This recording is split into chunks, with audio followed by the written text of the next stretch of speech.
encuentren bien. Vamos a dar comienzo a otra clase, que en este caso se trata sobre la geografía física presente en Chile. Lo primero que tenemos que decir es empezar a desmitificar lo que se cree por Chile como el dicho de una franja larga y angosta, que en realidad tiene poco de eso. Tal vez dibujado en un plano es lo que vemos y es lo que nos enseñan en el colegio. Pero recordemos que Chile es un territorio tricontinental que está presente en tres continentes, en el continente americano, que es el lugar donde nos ubicamos nosotros, Oceanía, que en definitiva es donde están nuestras islas, principalmente la isla de Pascua, ¿cierto? Y la Antártica, donde está nuestro territorio fundado en, en investigaciones y territorialidad en base a aquel continente. Un continente que no es propiedad de Chile, sino que tiene asentamientos de derechos de investigación en tal zona. Por eso cuando hablamos de Chile tricontinental, en función de que no olvidar nuestra composición de nuestro país, y en función de aquello, lo que podemos decir cuando hablamos de territorio chileno es que se encuentra en el territorio de América del Sur, con aproximadamente 755.000 kilómetros cuadrados, y el territorio antártico es mucho más grande que lo que conocemos actualmente en función de nuestro territorio físico de América, siendo 1.250.000 kilómetros. Y las islas oceánicas que da al continente de Oceanía son 378 kilómetros. Es por eso que podemos decir que Chile tiene un territorio tricontinental bastante importante, siendo el más grande en el territorio antártico y de repente el que menos focalizamos, ¿no? Y nos llevamos al territorio físico en el cual nos desenvolvemos actualmente.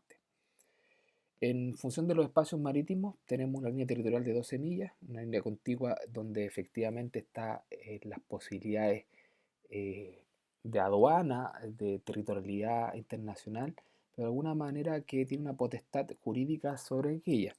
Y el tema de la zona económica exclusiva de 200 millas, que es lo que nosotros conocemos, donde efectivamente se pueden exportar y sacar recursos naturales del océano sin tener que pedir autorización internacional. Y tenemos un mar presencial, que es un mar exterior, que tiene una distancia de 200 millas marinas desde la planicie litoral, que es lo que vamos conociendo nosotros como el mar, ¿no? Como lo que cuando vamos a la costa encontramos. Y en el espacio aéreo existe una línea imaginaria proyectada hacia el espacio atmosférico a partir del territorio terrestre, por lo tanto, son más o menos 22 kilómetros de franja que tenemos en función de lo jurisdiccional. Por eso que cuando uno va, si es que han tenido la oportunidad de andar en avión, más o menos nos movemos entre 20 kilómetros de la costa y no más que eso, y uno puede ir observando que va por el mar, pero o por el océano, pero en definitiva va por un mar de 20 kilómetros, que es la zona exclusiva donde efectivamente tenemos. Y el territorio chileno efectivamente es parte de uso exclusivo de aquello. En función de aquello, lo primero que decir que Chile es un país tricontinental, pero también tiene una situación tripartita, ¿sí? Acordémonos que tenemos un territorio, como lo muestra la imagen derecha, un tripartito que tiene que ver con la frontera de Perú y Bolivia y Chile, pero también tenemos la suerte de ser un país tricontinental, pero también con distintos tipos de fronteras. Una frontera natural como la del Océano Pacífico, una frontera política administrativa con la de Perú, con la de Bolivia, pero también una frontera natural con Chile y Argentina que nos subdivide de alguna manera la cordillera de los Andes. Por lo tanto, vamos viendo de alguna manera que Chile va teniendo una composición dentro del territorio de América del Sur bastante importante y no menor, entendiendo que estamos en tres continentes y que finalmente nos focalizamos en el continente americano y en la América del Sur. Cuando hablamos de geografía física de Chile nos vamos a referir a relieves, a climas, hidrografía, biogeografía o especies naturales, para luego ir a las amenazas naturales, los riesgos naturales que tenemos asociados en producto de nuestra geografía. Y es por eso que lo primero que vamos a ir identificando en este caso son los relieves, que de alguna manera son las macroformas que nos van dividiendo. En ese sentido nosotros tenemos cuatro grandes macroformas, ¿sí? Yendo en este sentido a la cordillera de los Andes, la depresión intermedia, la cordillera de la costa y la planicie litoral, estando la cordillera de los Andes presente en una gran continuidad de nuestro país, podríamos decir que es la línea vertical de nuestro continente, de nuestra presencia continental, tanto en el continente americano como en el continente antártico, perdón. Y en función de aquello podemos decir que vamos teniendo distintas formas orográficas o macroformas de poder ver Chile en función de esta similitud. Y en función de aquello tenemos una delimitación de oeste a oeste en nuestros relieves. No tenemos cortes o segmentados de norte a sur, sino que siempre de este a oeste en función de cómo se visualiza ahí en el mapa que les puse en esta diapositiva. Cuando hablamos de la cordillera de los Andes, hablamos que parte desde la Guajira colombo-venezolana hasta la Antártica, llamada Antártedes. Finalmente, muchas veces se utiliza como un límite natural, un biombo climático, son grandes reservas de agua dulce, hay gran situación de recursos minerales, potencial turístico, recursos forestal, recursos hidráulicos y un gran factor de riesgo por actividad volcánica y aluviones, ¿ya? Por lo tanto, la cordillera de los Andes, que de alguna manera algunos le denominan o inicio se llamaba cordillera de los Andenes por sus formas de cultivos, siendo el diminutivo de los Andes, de alguna manera se va visualizando cómo va manteniendo una columna vertebral continental y en este sentido un límite fronterizo con nuestro país vecino de Argentina. Esta cordillera de los Andes, que de alguna manera nos da distintos tipos de recursos, hoy día tenemos con explotación el recurso del cobre, recursos de mala calidad como el petróleo, y tenemos recursos de mala calidad porque donde están los asentamientos de petróleo de nosotros, hay poco volumen de peso específico en función de la característica de la macroforma. Eso quiere decir que nuestro petróleo se encuentra ubicado al sur, por lo tanto tiene poco peso, ¿sí? A diferencia de los petróleos que tienen puesto en Venezuela o el gas que está en Bolivia, donde hay mucho peso geomorfológico que hace que sea de buena calidad. Por otro lado, tenemos la depresión intermedia, eh, que lo que hace de alguna manera es manifestar nuestro límite norte hasta el Cerro Reloncaví en Puerto Montt.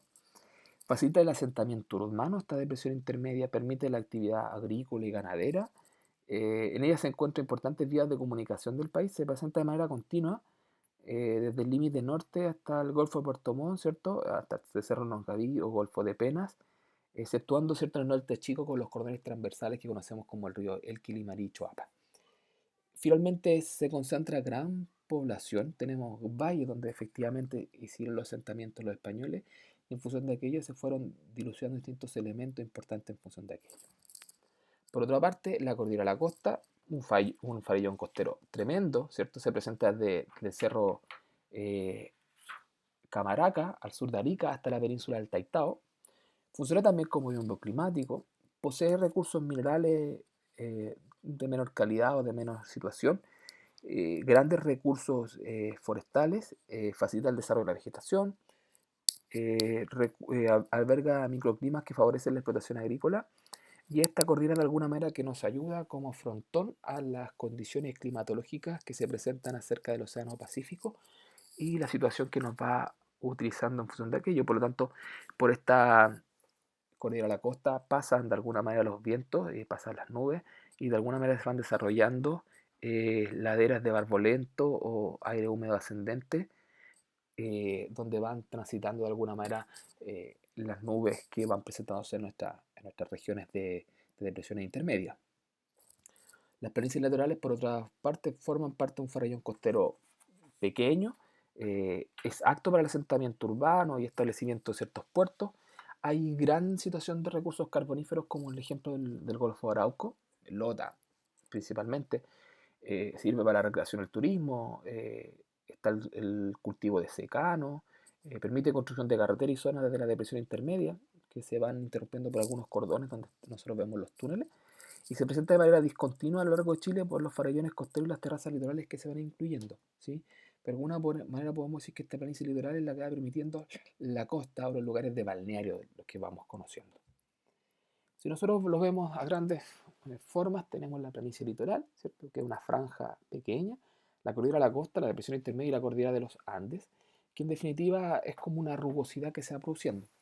El origen de la cordillera de los Andes se produce por el choque tectónico de las placas de Nazca y Sudamericana, fundamentalmente, y van produciendo que se vaya produciendo una corrugación en función de aquello. Recordemos que en función de los movimientos de placa, cada vez estamos teniendo menos planicie litoral, la cordillera de los Andes la vemos un poco más alta en función de que la placa está teniendo un proceso de subducción al interior de nuestra placa madre, por así decirlo, fundamentalmente. Cuando si lo vemos por las grandes zonas, ¿por qué esto es importante? Si Chile no tiene regiones geográficas, sino que tiene regiones geográficas, políticas, administrativas. Eso quiere decir con los nombres de las regiones. Y hay que tener cuidado porque muchas veces se asientan las regiones con nombres, ¿sí? Y esa es la forma correcta. No hay que llamarla sexta región, sino que se llama región de Libertad Bernardo Higgins, ¿sí? No es la primera región, sino que es la región de Arica y Parinacota. ¿Por qué? Porque en definitiva, como tenemos una discontinuidad y se han ido creando nuevas regiones en función de sus características propias y orden territorial y político, no podemos darle con números porque para los niños sería muy complicado. ¿Cómo? Empezamos por el número 15, luego vamos al número 1, 2, 3, 4, la región metropolitana que sería el número 13, pero en realidad es región metropolitana solamente. Entonces, esto de ubicarle con nombre a las regiones es un dato incorrecto, ¿sí? Tenemos que nombrarla en función de cómo están llamando. Y geográficamente tenemos cuatro grandes zonas, siendo la primera zona el norte grande, ¿sí? Y el norte grande tiene relación de alguna manera con ciertas situaciones que se van generando desde estos paisajes que vamos viendo, que se tienen desde el límite del Perú hasta el río Copiapó. Tiene un clima árido desértico. Su cordillera de los Andes tiene un promedio de altura de 5.000 metros por sobre el nivel del mar, ¿sí? Presenta una meseta que es llamada como altiplano, que son 350 metros por sobre el nivel del mar. Se presenta el invierno altiplánico, mal llamado también como el invierno boliviano. Grande lluvia en verano y la presencia de grandes salares. Tiene una depresión intermedia con dos grandes zonas. Al norte del río Loa hay planicies cortadas por quebradas, llamadas pampas, y en la parte sur se caracteriza por la presencia del desierto de Atacama con alta oscilación térmica. ¿Qué quiere decir eso? Mucho calor en el día y mucho frío en la noche. En la cordillera de la costa tenemos alturas hasta 3.000 metros por sobre el nivel del mar. Ojo con aquello, porque estaríamos hablando solamente de una diferencia de 500 metros de la cordillera de la costa por sobre la depresión intermedia o la pampa, ¿sí? Eh, Se presenta como un farallón costero vertical frente al mar, eh, y las planicies litorales son prácticamente inexistentes en ellas. Se presenta densa neblina llamada la Camanchaca, que penetra de alguna manera desde el borde costero hasta el clima templado. Si lo vemos graficando, vemos este farellón costero que se presenta, y esto es como lo más corriente ver como la lógica de mejillones, ¿no? Un farellón costero que de alguna manera va teniendo una situación de caída y no teniendo buenas playas. Y las playas que se tienen en las planicies, o las planicies costeras que se tienen en las planicies litorales, son muchas veces creadas por los efectos del hombre de generar estas playas. Por eso que en algunas zonas hay riesgos de desastres naturales. Pero podemos ver que dentro de la cordillera de la costa con la depresión intermedia la diferencia es mínima, ¿sí? Estamos hablando de 500 metros, 300 metros, y ya entre la depresión intermedia y la cordillera de los Andes va aumentando un poquito más, pero siendo la cordillera de los Andes y la depresión altiplánica casi nada, teniendo una suerte bajada, donde hay un asentamiento de ciertos pueblos. Si lo vemos de alguna manera, está situada así, la planicie litoral, ¿cierto? La cordillera de la costa, los salares que están presentes en esa depresión intermedia, los desiertos y fundamentalmente la cordillera de los Andes con su altiplano. En la zona norte chico, que se presenta de alguna manera desde el río Copiapó al río Concagua, su rasgo más característica es la presentación de valles transversales y cordilleras de este a oeste. Para mí el lugar más rico es geomorfológicamente Chile, donde efectivamente se pueden ver cortes transversales de naturaleza impresionantes. Se presenta con un clima semiárido o estepárico. La cordillera de los Andes, mayor altura, tiene el territorio nacional con 6.879 metros por sobre el nivel del mar, siendo este el Ojos del Salado. Se presenta con cordones, valles transversales, con cordilleras, ¿cierto? Con ríos intermedios, con la exaltación de, como ya les había mencionado, río Limarí, Choapa y el Elqui. La cordillera de la costa sistematiza una mediana altitud, una grande, Tiene planicies litorales que forman terrazas mayas donde se instalan ciudades, caso fundamentalmente de Serena y Coquimbo, ¿no? En su situación de puerto. Presentan desiertos floridos y bosques relictos o bosques de niebla, fundamentalmente producto del tipo de humedad que se presenta y los tipos de temperatura.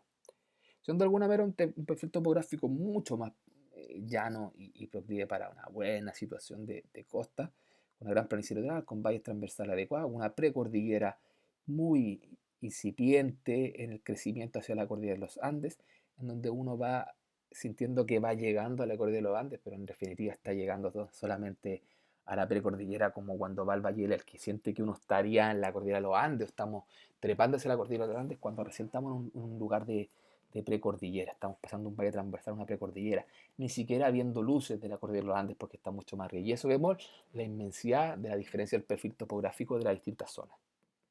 Si lo vemos de esta manera, uno ve, ¿cierto?, una cuenca de transición semiárida, donde efectivamente existen asentamientos de pueblos originarios más bien, muchas veces dañados producto de los efectos antrópicos del hombre, como fueron Pascua Alabama, Barrick Gold, con estos valles transversales que van dando vida en función de sus cordones de fluido marino. También acá vemos la presencia de altos elementos que sirven para el cuidado del agua y centrales no hidroeléctricas a gran magnitud, pero sí como embalses, ¿sí? Si nos vamos a la zona central, una zona central que de alguna manera comienza desde el río Aconcagua al río Biobío, su rasgo más característico es la presencia de agradables climas, donde se da un clima de características mediterráneas, templado, cálido, donde se concentra de alguna manera el 80% de la población chilena. Se marcan claramente las cuatro macroformas, ¿sí? Están claramente las cuatro macroformas definidas. La cordillera de los Andes empieza a disminuir progresivamente hacia el sur y pasando de los 5.000 metros sobre el nivel del mar a 3.000 y se empieza a ver una cordillera ya más cubierta de nieve, ¿sí? Una depresión intermedia con cuencas como Santiago, Rancagua, llamados Valle Central, la cordillera de la costa con una mediana altitud y planicies litorales anchas y con grandes puertos, situación cierto en nuestro litoral central y San Antonio y Valparaíso, pero también lo que llama la situación de estas cuencas, que fueron los elementos de alguna manera de asentamiento nuestro. Y por eso que la cordillera de la costa fue como una barrera natural frente a los ataques de alguna manera dichos de otros lugares. Es por eso que nosotros vemos depresiones intermedias que podrían ser franjas grandes, pero no tiene una gran extensión, no tiene una extensión de más de 60 kilómetros, teniendo su mínima situación en el llamado Paso Angostura, que es nuestro límite, por así decirlo, entre la región metropolitana y la región de Libertad Bernardo O'Higgins. Si vemos el topográfico, vemos ya claramente marcado cómo, de alguna manera, la planicie litoral se encuentra, ¿cierto?, entre el nivel 0 y el nivel 100 de altitud. Y ya vemos la cordillera de la costa que empieza a subir de alguna manera a unos 1.000 metros o 1.200 metros, una depresión intermedia donde se encuentra Santiago, ¿cierto?, sobre más o menos 500 metros sobre el nivel del mar, y una cordillera de los Andes ya que empieza más o menos un promedio de 4.200 metros por sobre el nivel del mar, manteniendo en esta zona central. Por lo tanto, vemos un perfil topográfico llano para el asentamiento, y si lo vemos de alguna manera, vemos cómo la cordillera de los Andes es una gran extensión por sobre nuestro territorio, siendo la depresión intermedia la ubicación cuenca que tenemos, rellena por sedimentos. Ojo con aquello, porque son sedimentos de alguna manera producto de erosión de la cordillera de los Andes, cordillera de la costa, en función de situaciones del clima, como inundaciones y también vientos que van desde la cordillera de los Andes hacia la costa y también vientos que van de la cordillera de la costa hacia los Andes, produciendo de alguna manera una cuenca con ciertos rellenos, producto de erosión de ciertos niveles topográficos de la zona. Cuando hablamos de la zona sur, estamos hablando que es un lugar que comienza desde la zona del río Biobío hasta Chiloé, con un clima templado pero lluvioso, una cordillera de los Andes de carácter volcánico y, ojo, muy activa, una depresión intermedia bastante ancha, plana y baja, con la cordillera de la costa siendo la más importante de características altas como la cordillera de Nahuelbuta, ¿sí?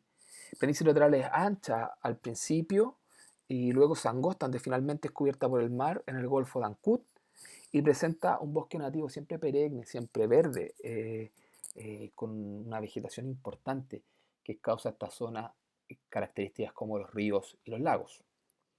Es por eso que si vemos de alguna manera como situación, vemos la planicie litoral, la cordillera de la costa muy mínima, una depresión intermedia que va bajando hace la estimulación de ciertos choques eh, de depresión geográfica, llegando a la cordillera de los Andes, donde los lagos lo que hacen de alguna manera es ser la transición entre la cordillera de los Andes y la depresión intermedia. ¿Ya? Una cordillera de los Andes que va en disminución, pero no por eso menos importante dentro de los asentamientos que vamos teniendo.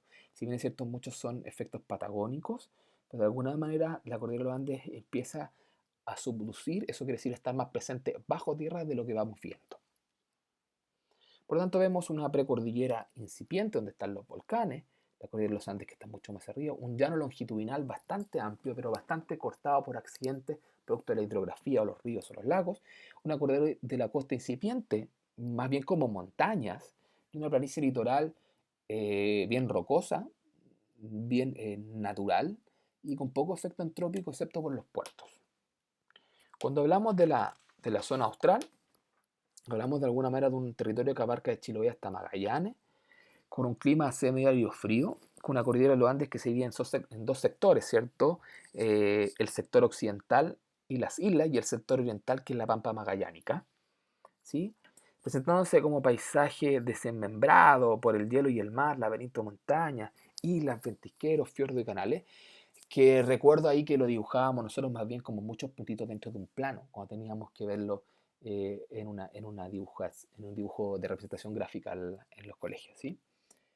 Si vemos el perfil topográfico, vemos que en definitiva desaparece la planicie litoral, que estamos presentes finalmente en la cordillera de los Andes, donde ahí se presentan los canales de características australes, y la planicie magallánica o Patagonia, donde está presente, ¿cierto?, nuestro límite fronterizo con nuestro país vecino, Argentina.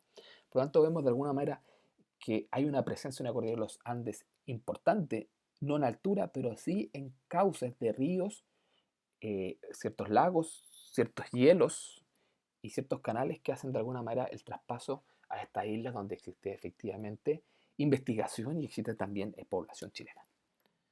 Si lo vemos de esta manera, estamos viendo esta cordillera de los Andes que en definitiva viene a tener importantes relieves, canales importantes, el paso de alguna manera y la mezcla del Océano Pacífico con las aguas o los campos de hielo que se van permanente producto del derretimiento de nuestra cordillera de los Andes, pero también en función de transición entre el bosque y la pampa argentina, con por ejemplo las Torres del Paine, ¿sí? Como una reserva natural importante de vegetación y flora y fauna.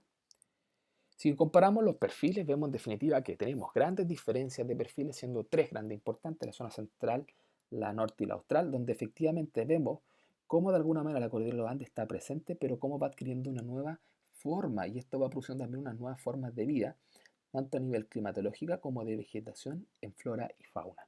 Por lo tanto, vemos de alguna manera cómo se presenta el perfil topográfico de Chile en una diversidad tremenda. Yo diría que uno de los perfiles topográficos más importantes a nivel mundial es la divergencia y diferencia en tipos de comparación. Por lo tanto, por eso que es tan importante Chile en función de la investigación geográfica. Si bien es cierto, no tenemos grandes geógrafos, pero tenemos grandes laboratorios de geografía.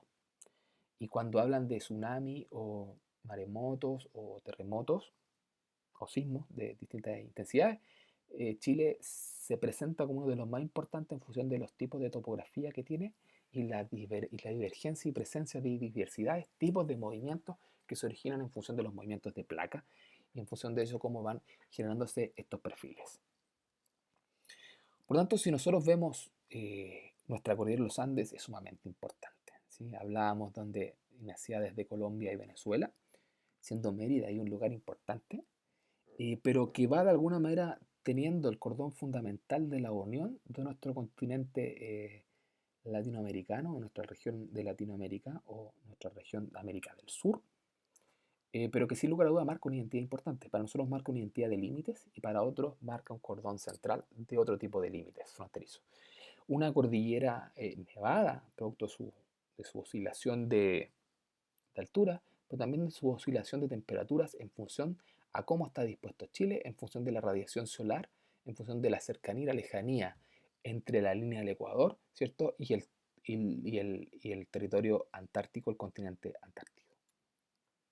Por lo tanto, cuando vemos un Chile en el mundo importante, con una gran presencia, ¿sí? Dentro de cierta geografía, pero con una disminuida presencia territorial, pero una gran riqueza en función de tipos de recursos que han sido sobreexplotados o explotados de mala manera, siendo poco sostenibles en el cuidado en función de aquello. Recuerden que el agujero en la capa de ozono se presenta fundamentalmente en nuestro territorio. Afortunadamente ha ido disminuyendo, pero se presenta fundamentalmente ese agujero localizado en esa parte de la atmósfera que cubre de alguna manera el planeta Tierra. Por lo tanto, la cordillera de los Andes es importante porque de alguna manera, y la ubicación de nuestro territorio también es importante, porque nos da una proximidad al océano, siendo un moderador de temperatura. La corriente de Humboldt hace que se evapore menos y disminuye las precipitaciones, y aquí está la corriente del Niño y la corriente de la Niña en función de la corriente de Humboldt. El relieve en función de las cordilleras de la costa y de los Andes como biombo climático, la latitud, a mayor latitud de temperatura van disminuyendo. O sea, entre más lejos estamos de la línea de Ecuador, van disminuyendo las temperaturas de manera gradual, lo que nos va dando de alguna manera distintos tipos de clima que podamos ir entendiendo. Por lo tanto, cuando hablamos de tipos de clima, hablamos de los climas desérticos, estepáricos, mediterráneos, los hielos en altura, los templados lluviosos, los marítimos lluviosos, estepáricos, la tundra. Por lo tanto, tenemos una gran cantidad de climas a grandes rasgos que en definitiva van a ir cambiando. Recuerden que los climas son composiciones de unidades climatológicas de tiempo, de temperatura, lluvia, que son unidades de medida más o menos de 10 años. Por lo tanto, nosotros podemos decir que todavía seguimos en esta condición climática. Sin embargo, se están transformando o se van transmutando en otros tipos de clima cuando ya se genera una estabilidad de 10 años en promedio. Por lo tanto, los climas vamos teniéndolos desde el norte hasta el sur, siendo cierto del estepárico hasta tundra, de este desierto hasta nieve. Por lo tanto, tenemos distintos tipos de clima también en la ubicación donde nos encontremos, ¿sí? Y ahí ustedes podrán ver y podrán ir y volver a esta lámina cuantas veces necesiten, pero en definitiva vamos viendo cómo el clima mediterráneo es donde tenemos la mayor cantidad de asentamientos. Y eso pasa también por nuestra disposición de nuestros pueblos originarios, siendo que nuestros pueblos originarios eran más bien de climas mediterráneos, estepáricos costeros y desértico costero, ¿sí? Por lo tanto, es por eso que tenemos grandes asentamientos entre los diaguitas y los mapuches, ¿sí? Siendo los atacameños una minoría más bien ligada a los incas, y siendo de alguna manera los onas o los yanacanes siendo pueblos mucho más sedentarios en función de aquello. Por lo tanto, ahí ojo con la disposición de nuestros pueblos originarios en función de aquello. Cuando hablamos de clima, hablamos de estos 5 grandes climas, que es lo que tenemos que ver. Y ustedes pueden ver en función de su ubicación, cómo es su precipitación y su temperatura, y cómo se va construyendo la vegetación y la fauna. Pero siempre que vemos clima tenemos que ver también con los niños y niñas en función de cómo lo trabajaríamos con ellos. Ya hemos visto disposiciones del relieve, la importancia del relieve. Vemos también la importancia del clima en nuestra ubicación, de nuestras formas de vida. Recordemos que antiguamente las bases culturales se llamaban formas de vida, ¿sí? En función de la población. No olvidar que la geografía va a estar siempre presente en torno a, no es la ciencia que está en la Tierra, sino que estudia la relación entre el hombre y el espacio, en este caso, y la Tierra. Es por eso que cuando hablamos también de hidrografía, hablamos de ríos, hablamos de lagos y vemos distintos tipos de presencia. Ojo, y en este país tenemos endorreica, reica y exorreica. La endorreica son aguas que no desembocan en el mar, ¿sí? O sea, que no vemos que llegan al mar, pero de alguna manera llegan por napas subterráneas. La reica, donde no hay aguas superficiales, pero sí hay ríos, por ejemplo el río Loa o los ríos o los salares. Exorreicos son escurrimientos que vienen desde la cordillera de los Andes, ¿cierto? Y desembocan hasta, hasta el océano, y eso podríamos decir que son los que están presentes fundamentalmente entre el río Copiapó y el extremo austral de Chile. Por lo tanto, tenemos también distintos tipos de escurrimientos de agua en drenaje en nuestro territorio. Y nosotros de repente solamente solemos dibujar los ríos que están presentes, y nosotros tenemos distintos tipos de napas subterráneas en función de las corrientes del derretimiento que se produce entre la cordillera de los Andes y la llegada al Océano Pacífico en función de la baja de altitud. Por lo tanto, podemos ver cómo el río Loa, como los ríos del Limarí-Choapa, como los de la zona central y como los de la zona sur, van generando una cierta ubicación y dándole característica y cuerpo a nuestra forma de vivir.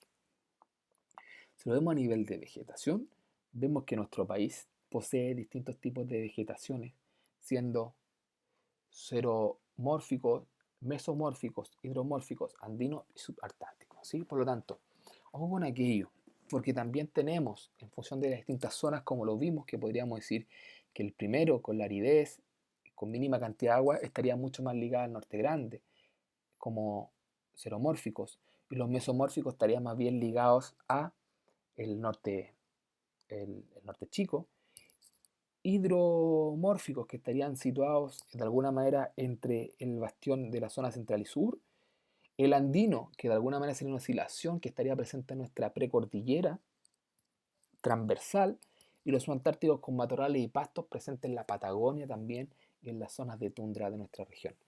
Por lo tanto, vemos de alguna manera distintos tipos de niveles de vegetación que podemos tener en nuestro país y que de alguna manera muchos han sido utilizados por asentamientos y muchos también son símbolos de nuestros pueblos originarios. Por lo tanto, siempre ha estado la ubicación entre el tiempo y el espacio, entre la geografía y la historia. Hoy día lo que tenemos que tratar de buscar es cómo enseñarle esto a nuestros niños y niñas, cómo tomar las precauciones de enseñar de manera adecuada. Por lo tanto, la pregunta sería, ¿qué actividades diseñarían ustedes para poder enseñar geografía física de Chile en función de todo lo visto en esta diapositiva y en esta clase? ¿Cuáles son los elementos que tendrían que tener como cuidados y certezas que obligatoriamente se lo tenían que pasar? Por lo tanto, lo que busco es que diseñen una experiencia de aprendizaje donde puedan traspasar ciertos contenidos a los niños y a las niñas de manera didáctica, creativa y, como geográficamente lo dice, real, de las situaciones del contexto geográfico de nuestro país. Por lo tanto, el desafío es generar esta construcción histórica, geográfica de nuestro territorio a partir de la enseñanza de la geografía física en nuestros niños y niñas. Será una actividad grupal que la puedan desarrollar en grupos. Puede ser un individual de una persona, máximo 4 a 5. Y se entiende que entre más personas tiene que haber una creatividad mayor y un desenvolvimiento mayor. Si lo quieren hacer con planificaciones, adelante, pueden hacerlo para que les sirva para sus prácticas, pero a mí lo que me interesa es la narración y los cuidados al momento de ir contándome cómo sería la experiencia de aprendizaje para trabajarlas en su rol de educadora con sus asistentes de la educación de manera concreta, verídica, real, verdadera y con contenido. Eso es. Muchas gracias. Nos vemos en la próxima clase.